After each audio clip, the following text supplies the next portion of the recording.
Urban legends have this very strange power over us. We tell them to scare and amuse ourselves, but no matter how weird they sound, we just can't let them go. But every now and then, one of them turns out to be true. And when that happens, the line between folklore and facts get very, very thin. So let's dive into 5 real cases where urban legends came true.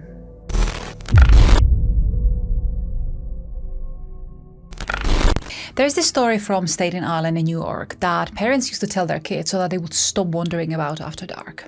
But this was no boogeyman. They called him Cropsey. Now the detail would change depending on who was telling it. Sometimes he could have been an escaped mental patient, and the other times it was the psycho killer who lived in the abandoned tunnels under Willowbrook State School. But whatever the version, one thing stayed the same. If you stayed out too late, Cropsey would come and take you. And for decades, it was just a scary story, until the day that it stopped being a legend and it became very real.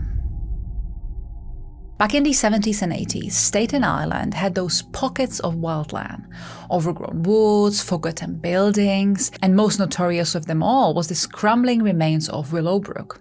Officially, it had been a state school for children with developmental disabilities, but in reality, it was more like something out of a nightmare. The place got shut down after some horrific abuse scandals, but the land itself remained. And it's filled with these old tunnels, decaying wards, and endless hiding places. Locals said that after Willowbrook closed, this strange figure began living in those tunnels. And it was right there they claimed that Cropsey himself was lurking about.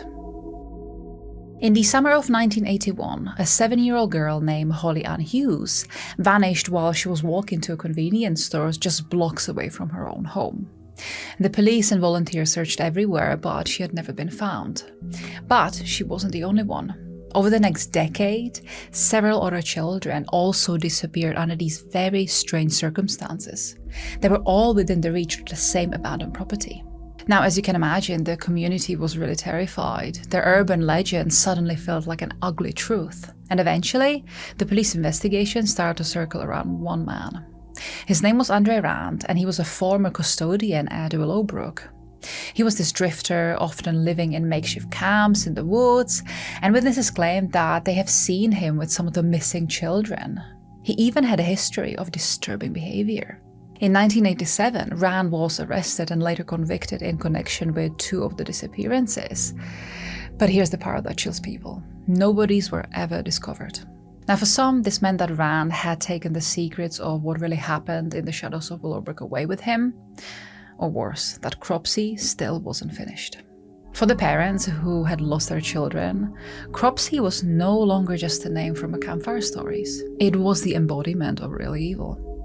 And for others, the tunnels under Willowbrook remain a place that's best avoided, even in the daylight. And to this day, if you talk to Staten Island locals, some will swear that Rand was just one part of the legend, and that others might still be out there waiting to pounce.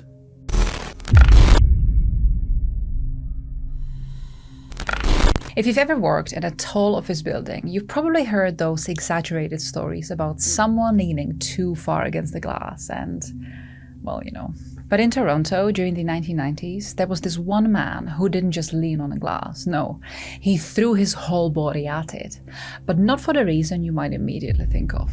This man's name was Garry, and on paper, Garry was exactly the sort of a person you wouldn't expect to find in a bizarre office accident. He was this respected corporate lawyer, educated, confident, and he was very liked. But he also had this one thing about him that he liked to do: his confidence demonstration. See, Garry loved to show people just how strong the windows in his office building were. The building in question was the Toronto Dominion Centre, and its windows were made of thick reinforced glass, designed to withstand extreme weather and also any accidental impact. But for some reason, to Garry, this wasn't just an engineering fact. It became some sort of a challenge to him. So, on July 9, 1993, Garry was giving a group of visiting law students a tour around the firm's offices on the 24th floor, and at some point he decided to show them his famous stunt. Now the idea was very simple: run full force at the glass, bounce off, and look like a man who's totally not afraid of heights. And so Garry braced himself, and at full speed he ran at the window. But this time, something was different. By the way, if you're still here, you clearly enjoy a good mystery. So why not stick around? You can join the community, it's free, and you might just hear the next story before anyone else out there. When Garry's body slammed into the glass, the pane did not shatter. No, the glass actually held, but the entire frame popped clean out of the window structure. And so in an instant, Garry went hurling through the open air, and at 24 floors up, there was just no coming back from that. There were of course many witnesses who would later describe the incident as very surreal. 1 minute, mid-demonstration, he was laughing, and the next one, he was just gone. The reinforced glass had done its job, but the window frame had not. This freak accident made headlines all around the world, partly because of how unbelievable it really sounded. It almost felt like something from a dark comedy sketch, except that it was real. And today, Garry Hoy's story lives on in law schools, engineering classes, and even internet lists of strangers' deaths. But it's really a great reminder that confidence can be just as dangerous as recklessness, and that even impossible accidents do tend to happen.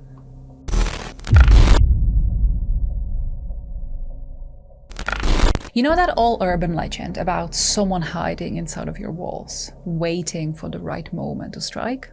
Well, in Chicago during the late 1980s, something eerily close to that actually happened. Except the killer didn't come through a door or window.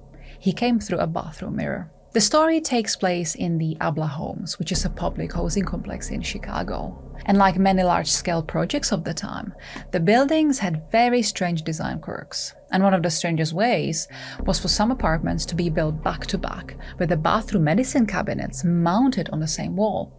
And this meant that technically, if you removed your mirror, you could step straight through it into your neighbor's apartment. Now, most residents never actually thought about it, but for one woman, this hidden architectural detail would become the stuff of nightmares. On April 22nd in 1987, 52-year-old Ruthie Mae McCoy called 911 from her apartment. She was all panicked and she told the dispatcher that someone was trying to break into her apartment through the bathroom cabinet. The operator did try to get more details out of her, but unfortunately the call ended up cutting off. But even with that, the police was dispatched immediately. But when they got to the flat and knocked on the door, nobody really answered. So they figured out that it was either a false alarm or that Ruthie had left, so they didn't force the entry. Now the next day, another neighbor called saying that they hadn't seen Ruthie in hours and that the door had been unlocked all night. So the police were sent in again, and when they finally went inside of Ruthie's flat, they found Ruthie lying dead on the floor and she had been shot multiple times. Now, when the detectives look around the flat, they quickly realize that Ruthie's strange claim about her medicine cabinet wasn't just a paranoia. Behind her mirror was a hole big enough for a person to climb through, leading directly into the apartment next door. And unfortunately, the evidence did suggest that her killers did use that hidden passage to get into her own home very silently. Now, this crime felt almost unreal, like something out of a horror movie. But yet, this wasn't the first time residents had to complain about hearing noises behind their own mirrors. And Ruthie's murder became infamous not only for its brutality, but also for the bizarre method of entry.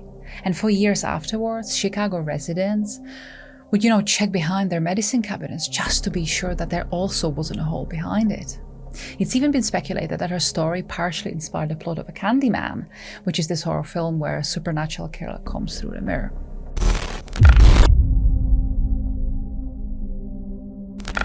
When you walk into a carnival funhouse, you expect fake skeletons, papier-mâché corpses, and dusty mannequins hanging from the ceiling, right? And well, that is the point. It's supposed to be these cheap jump scares. But in December of 1976, a TV crew filming inside of a California amusement park discovered something very strange. It actually turned the whole place into a crime scene. And it started with what they thought was just another prop. The crew was shooting an episode of the $6 Million Man at the Pike, which is the seaside amusement park in Long Beach. And in this episode, there was this one scene which involved the camera moving through the laugh-in-the-dark funhouse, which is filled with glowing skeletons and cobweb-covered bodies. The crew were setting up, and as they went on to adjust the set, one of the workers tried to move one of the hanging mummies. But when we grabbed the arm, it just snapped off. Now, at first he thought that the prop must have been so old that it just started to crumble apart, but when they looked closer, they saw something in there that should not have been inside of the broken limb. And that thing was a bone. A real bone. Now, police were called immediately and forensic experts began examining the body. They quickly discovered that this wasn't a recent death. It was actually far from it. The remains were completely mummified because they were coated in layers of thick wax and paint. And it was so well done that the corpse passed as a prop of the Funhouse for many, many years, without anyone expecting a thing. It would be only the dental records, together with old bullet wounds, that eventually revealed the identity of the mummy, Elmer McCurdy. But this is where things get even more strange. See, McCurdy had actually been a train robber back in 1911. But after a failed robbery and a shootout with law enforcement back in Oklahoma, he just got killed. But no one came to claim his body, and so the local undertaker embalmed him using so much preservative that the corpse hardly decomposed. And then for years, McCurdy's body was displayed at the funeral home as this weird curiosity. Eventually it got sold on, and so it went traveling through all of these sideshows, carnivals, and even wax museums. But each time the corpse changed hands, the story of who he really was got really murkier. And by the time he ended up in the Funhouse in Long Beach, no one really realized that this mummy was an actual person. They thought it was just this unusually realistic model. And so McCurdy had been hanging there for years while hundreds of unassuming people were just walking past him every single day. Now, after the discovery, McCurdy's body was finally buried in Oklahoma, nearly 66 years after his death. But the image really stuck with people. The idea that a real corpse could be hiding in plain sight like that really raised a lot of eyebrows. So next time you see a very good prop, maybe ask yourself, could it be made out of more than just some glue and plaster?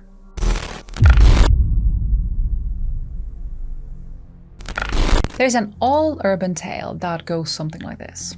Someone picks up a rolled up carpet from the side of the road, thinking, they scored something really useful, only to find a body hidden inside of it.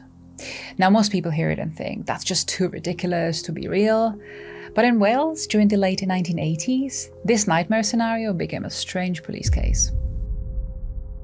Karen Price was just 15 years old when she vanished in July of 1981. She had been living in a series of foster homes first, and then she had fallen into a very vulnerable crowd. Then one day, she just simply disappeared. Her friends assumed that she had run away, and with the police having very little to go on, her case just faded from the headlines. Fast forward to December 1989, some construction workers were digging in the back garden of a house in Cardiff. But at one point, they uncovered a large, tightly rolled carpet that was buried under some solid debris. And the very first thing they noticed was the really bad smell. The carpet had been bound with ropes, almost like it was never meant to be opened again. And so after carefully unraveling it, they made the gruesome discovery. The body inside was really badly decomposed, but it still appeared in the same clothes that the person must have been wearing on their last day alive. It took months of forensic work to confirm that the body was actually of the missing Karen Price. Now, police linked the property to a man and a woman with criminal records, and they were both actually suspected of exploiting younger girls. Then, witnesses from the time even recalled seeing Karen at that very same address shortly before she disappeared.